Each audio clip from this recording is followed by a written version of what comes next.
Hello again, geology enthusiasts. I'm happy to be here with you to talk a little bit more about geology.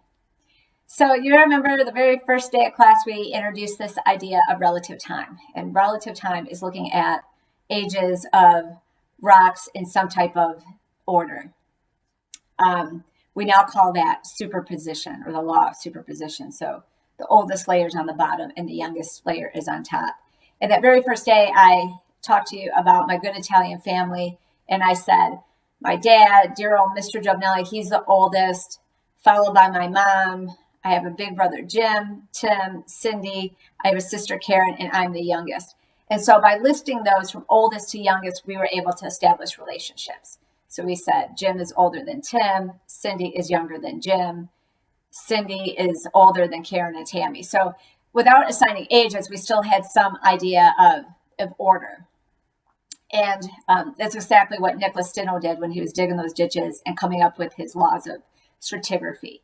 And that was what the foundation of the geologic timetable was built on in the 1850s. So today what we're hoping to do is to establish a means of adding time to the rock record. And the very first thing we're going to do is we're going to look to nature. So on your slide, you'll see tree rings. And so as you may know, when we look at hardwood trees, for every year that they grow an annual growth band. So if you wanted to, looking at the picture from the center outward, we could establish how old this tree is. And the present is a key to the past in that if you plant a tree, you can watch it grow for 25 years and then take a plug and you can count, in fact, that tree is 25 years old. So there's reliability to looking at this data set. And it's a small snippet of time if we're considering the Earth to be 4.6 billion years old, but we're able to establish patterns based on a science called Dendrochronology, D-E-N-D-R-O chronology, Dendrochronology. It's a science of studying tree rings. So you're able to put these tree rings in some type of order based on the growth patterns that we see within the trees. And so another beautiful thing about studying tree rings is that they respond to nature. And so that means they're either going to be complacent or sensitive. If they're complacent, that means that they are having a really good annual growth year. And so you're seeing a really good substantial rate of growth. So the band is much thicker. And so that means that conditions are good. So it has abundance of water or enough water. Temperatures are adequate or good. Soil conditions are good.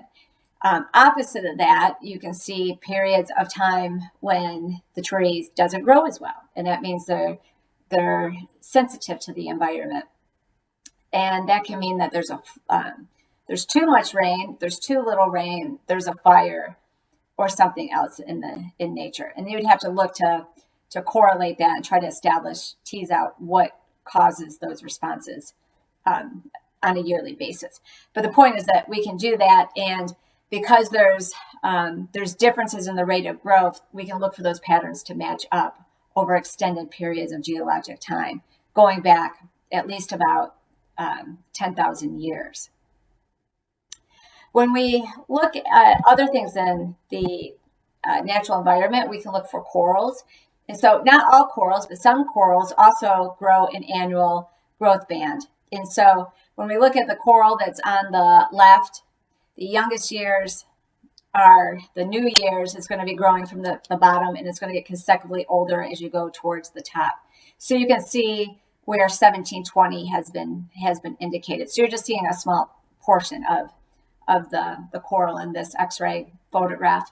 But the idea is also that corals respond to their natural environment. And so they're very important because they are indicators of specific water temperature, water clarity, water salinity, and the depth of the water is truly important to corals. And so they're very sensitive to the climate. And so they are also growing and responding to those changes. So not only can we use them to tell an age, but we can see when there has been something drastically different in their natural environment. With coral growth bands, we can line them up to count back about 20,000 years. So into the Quaternary. We mentioned tree rings, we mentioned corals, and the next thing is looking at lake sediment. In the great state of Georgia, we don't have natural lakes. They're all reservoirs, and so they're relatively young. But if you were to go up north to Minnesota, which is called the land of 10,000 lakes, up into Michigan, Wisconsin, what we would find is that the lakes are much older, and they relate back to that last glacial maximum about 14,000 years ago. So how those lakes are established is, remember I talked to you about that ice sheet that's about 2 miles thick. That's a lot of weight on a surface. And so you end up with parts of that iceberg calving as it begins to melt or retreat back. So you have these huge icebergs sitting on top of a surface, and all that weight is causing a depression. And so that iceberg will eventually melt, but the depression is still there. So you see this land of 10,000 lakes, and you're imagining a land of also 10,000 icebergs in the past. So these lake systems that are about 14,000 years old, that have a basin to them, can be cored. So you can take a boat out, or you can walk out onto the ice in Minnesota during the winter, and you carve a circle in, and you can pull up a core. And remember, oldest to youngest, your youngest layer is going to be on the top. And when you cut that core in half, you can look for what are called varves. And so these are annual layers of sediment deposition that can be counted. And in a core from a lake, they're considered to be biannual. And that's because every spring and fall, these lakes go through eutrophic turnover. And so you get a recycling of the sediment twice a year. And so the nutrient content kind of changes. And so it takes a minute for the lakes to resettle on top of themselves. And so you see a dark organic layer, as you see in the picture, and then a lighter layer. And the dark and light layer represents 1 year. So you get a biannual sediment. And so you can take those cores and you can look to see how old those lakes are. We have a really good handle on them, and they give a really good representation of the Holocene, which starts at about 10,000 years before present. And whether you realize it or not, we can use ice cores themselves as a means of annual counting. By definition, when we talk about a glacier is a piece of an ice sheet that receives annual precipitation. So it might go through some melt, but it is not melting into itself or melting into the record. So it's maintaining some type of growth throughout the year. And as you look at this picture, you can see clearly that there's annual bands. And so the dark layer is actually where there has been some melt and the surface has refroze. So you get a different type of crystallinity represented there. And when we make some comparisons between the ice sheets on the northern hemisphere versus the southern hemisphere. So if we're looking at Greenland, Iceland versus Antarctica at the bottom of the globe, we can date back about 280,000 years in Greenland and about 420,000 years in Antarctica. And so we can do that confidently by counting these individual layers, and then we can use isotopes, and we'll talk about how we do that, but we can use isotopes as a check and balance. The other cool thing about ice cores, and even probably more specifically to Iceland, as I mentioned, Iceland is an island that has 32 active volcanoes on an island that's just the size of Kentucky. And so there are 20 to 25 volcanic events every 100 years. And so those layers get deposited in the ice sheet. So you're picking up what I'm throwing down. You have a volcanic event that spews ash, and that ash will eventually fall onto the glacial surface. And so that gets trapped in the geologic record. And I mention that because those volcano layers each have a very distinct mineralogy. So it's like they have their own unique fingerprint. And so those are called marker beds. Write that down in your notes. Those are called marker beds. And we can look at the recurrence interval of these volcanoes to determine which one is in the geologic record, but because they also have different mineralogy, we can trace back where the volcanic ash came from, and then we can use isotopic dating to date them. So it works out to be like a check and balance.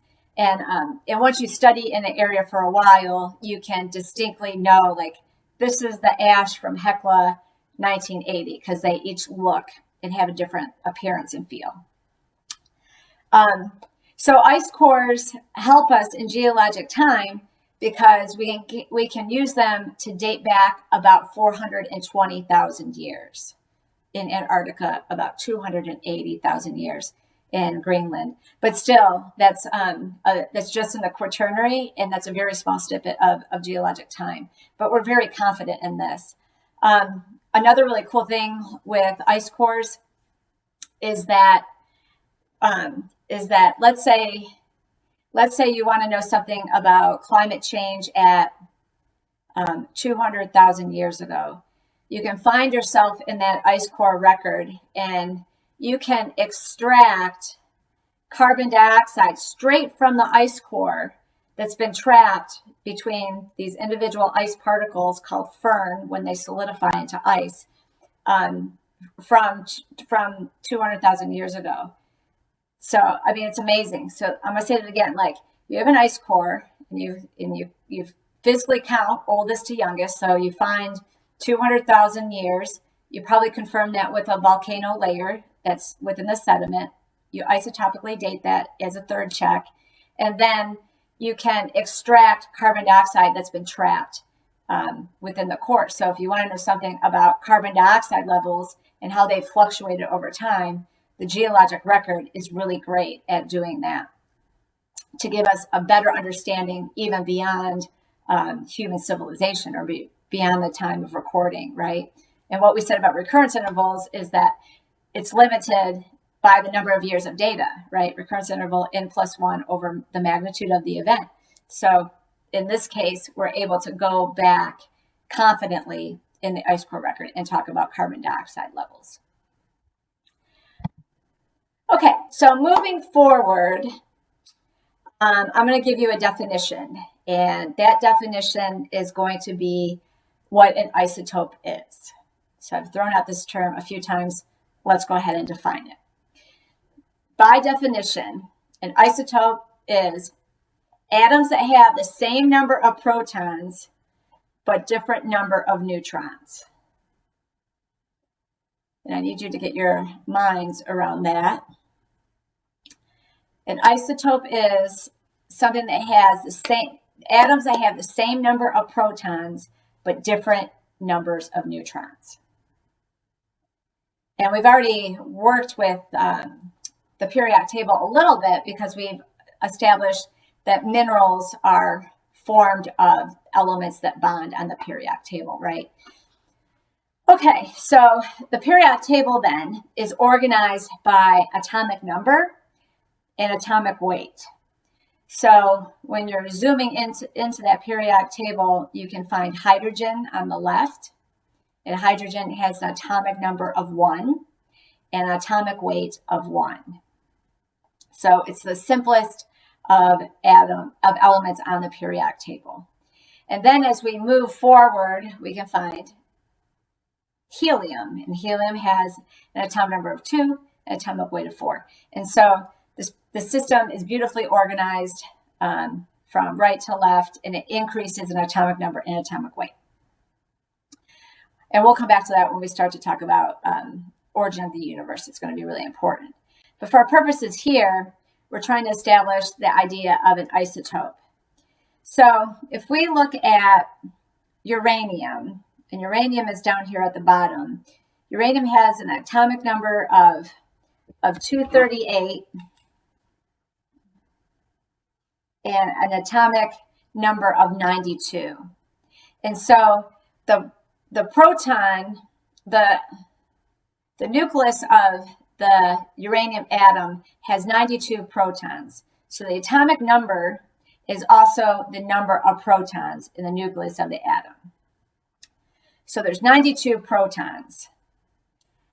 So, and a nucleus has protons plus neutrons. So it has 92 protons plus some number of neutrons equals 238. So what I want you to do is I want you to write down the number 238 and subtract 92 from it.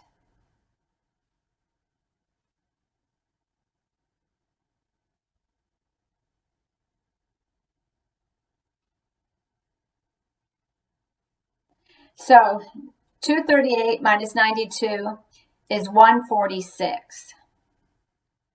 So there's 92 protons plus 146 neutrons equals 238. So 92 plus 146 is 238. Now, uranium has an isotope called uranium-235. The number of protons in the nucleus of the atom does not change. So what you're going to do is you're going to take 235, subtract 92, and the question is, how many neutrons are in the nucleus of the atom?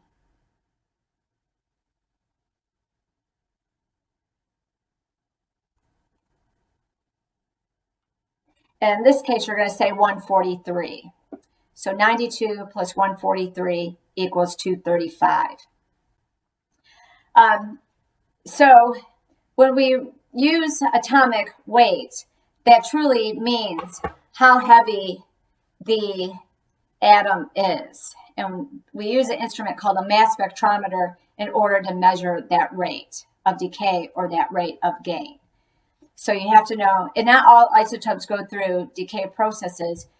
Some of them do. Uranium is one of them. And you might be aware that uranium is harmful. Uranium is used often in nuclear energy in a confined type of environment. But if a person is exposed to uranium, when it goes through this decay process, it gives off carcinogenic radiation. So radiation that's harmful to humans. Not all isotopes, when they decay, give off harmful radiation. Oxygen, for example, has many isotopes, and it doesn't give off harmful radiation. So uranium-235 decays to uranium-235. Uranium-238 decays to uranium-235. When it does, it loses neutrons.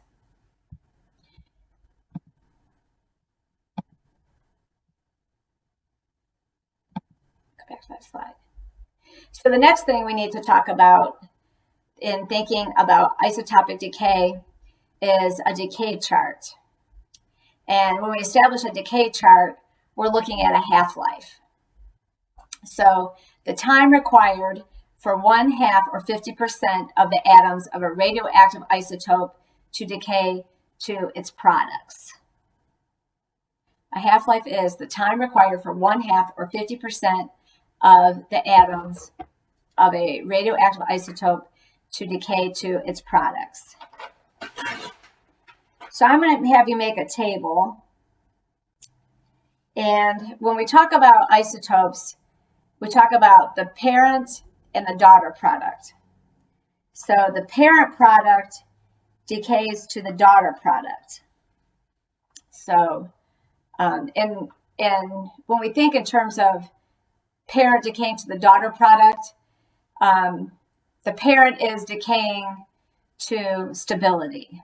So uranium-238 or uranium-235, it wants to decay all the way to lead-207. So once it arrives at lead, it's stable. You may be familiar with carbon. You might have heard of carbon dating or radiometric dating. Carbon-14 wants to decay to nitrogen-14. So carbon is the parent product and nitrogen is the daughter product. So I'm going to have you make a table that says parent, daughter, T to the 1/2 is half-lives, and years. So your table will look something like this.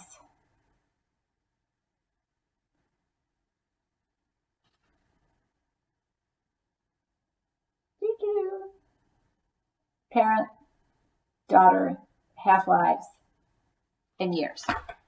Okay, so based on our definition here, you start with 100% parent, 0% daughter, 0 half-life, and 0 years.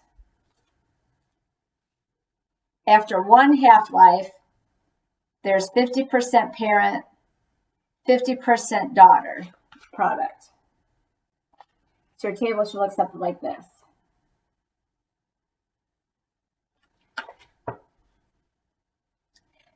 And so what about the years? So let's assign carbon-14 decay to this. So our parent is going to be carbon-14. It decays to the daughter product of nitrogen-14, and its half-life is 5,730 years. So T to the 1/2 is 5,730 years.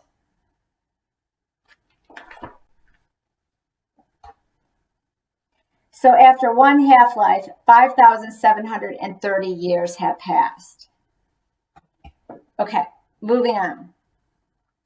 By definition of our isotope, time required for 50% of the atoms of an radioactive isotope to decay to its daughter products. So after 2 half-lives, there is 25% carbon-14, 75% daughter product, and now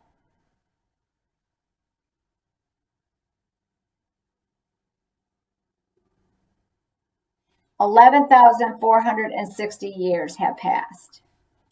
I had to do some quick math. I think this is starting to make sense, huh? I'm going to move to the next screen since we're on this example. Okay, after 3 half-lives, and what you're doing is you're taking your parent product and dividing it in half and adding it to the daughter product. So you don't lose any mass. Your total is always going to be 100%. So now we're doing 1/2 of 25. So half of 25 is 12.5%. We add that to 75, so that's going to be 87.5%. 3 half-lives has passed, and then you add 5,730 to 11,460.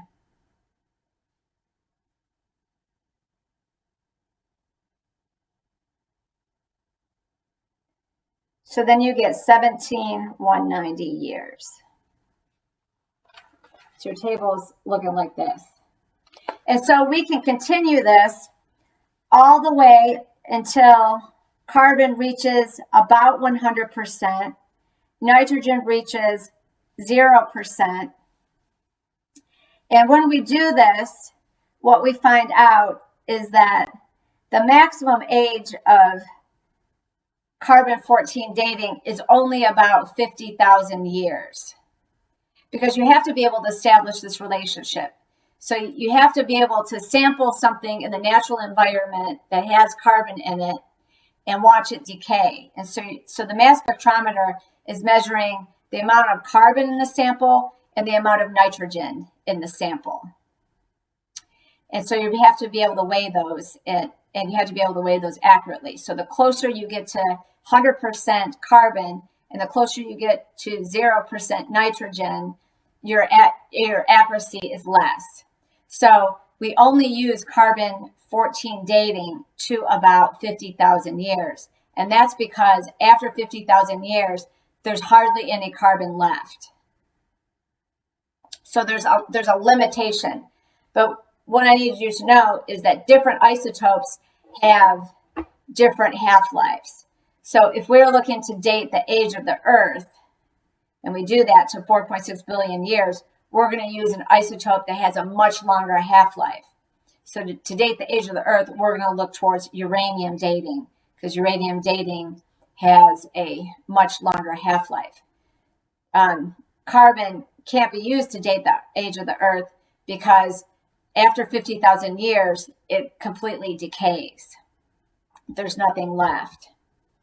So we can't even use carbon dating techniques really through much of geologic time. So let's talk a little bit more. No, let's go back. So looking at your decay chart then, if I were to ask you the question, after 2 half-lives, how many years have passed using carbon-14 dating? You would say 11,460 years. If I said a sample has 50% parent product in it, how much daughter product is present? You would say 50%. If I said 4 half-lives have passed, how much parent product is present? You would say 6.25%. So when we're establishing carbon decay techniques, this is going to be an exponential decay curve. So all isotopes decay exponentially. And it's by that definition that you continue to take half of the parent product, add it to the daughter product. You end up with 0% parent and 100% daughter product at the end. And that's what this decay chart is essentially showing you. So it's saying whatever is decaying from the parent product is being added to the daughter product. And so we can manipulate that. So with really any isotope, the farthest you can go out is about 9 half-lives. So we talked about carbon-14, the half-life is 5,730 years. We can talk about much shorter isotopes, like we often use deuterium and tritium isotopes, so H3 and H2 isotopes for groundwater tracing. They decay over the course of about 13 days, so really short half-life. And then uranium has a much longer half-life, dating back to 4.6 billion years old. So we can, depending on the age of what you're trying to date, will depend on the isotope that you use. And again, you can look at the periodic table and we can talk about many isotopes. So potassium, argon dating, uranium, thorium dating, there's many.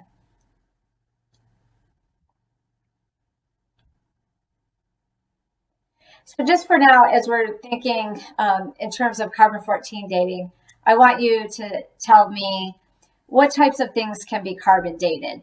And so something that has carbon is going to be organic, right? So it's going to be something that was once living, and it's going to be in the natural environment. So what types of things can be carbon dated?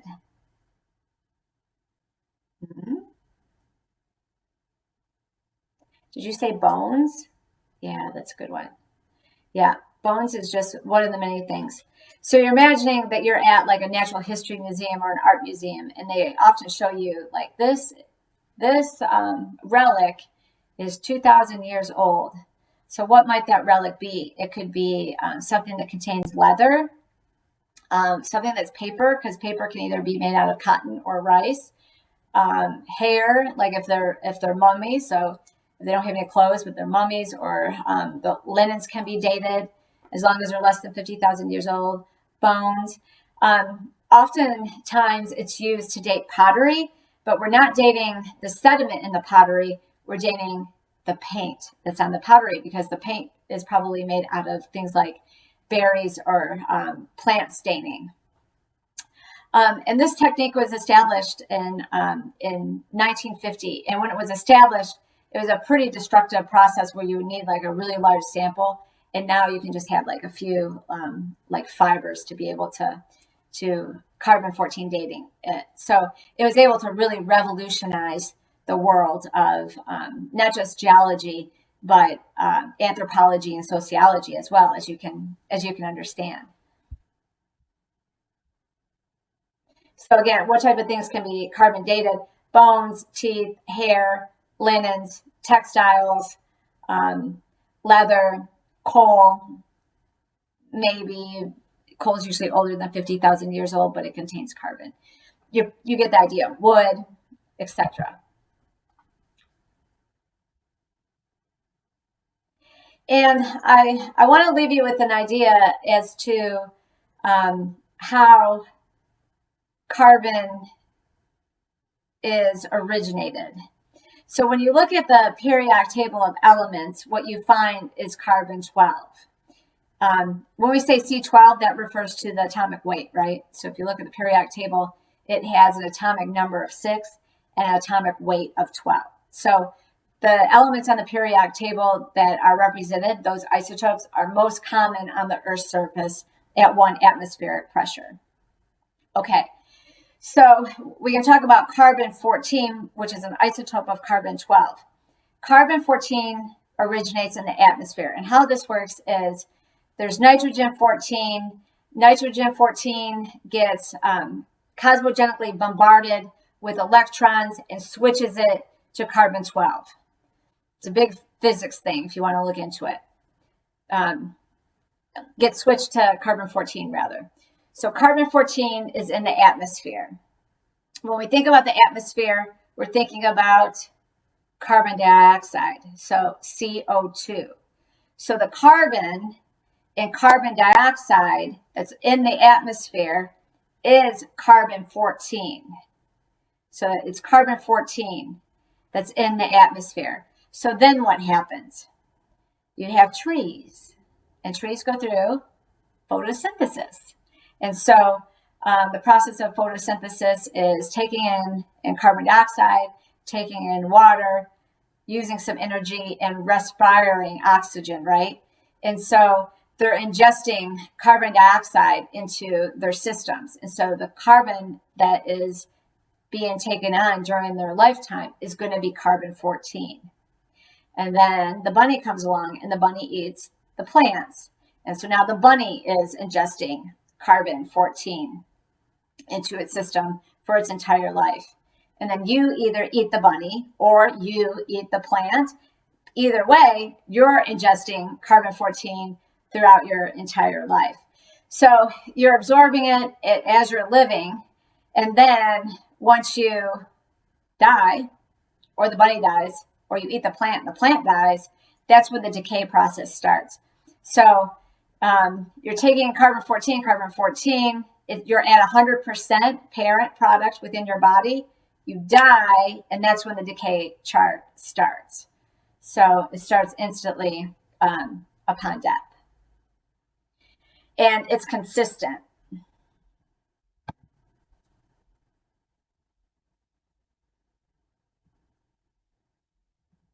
So, yeah.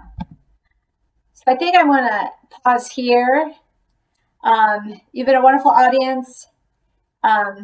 This was a lot of material, and we're gonna work on some worksheets in class, and we also have a lab on this. So I think we've given you a pretty good foundation to start with.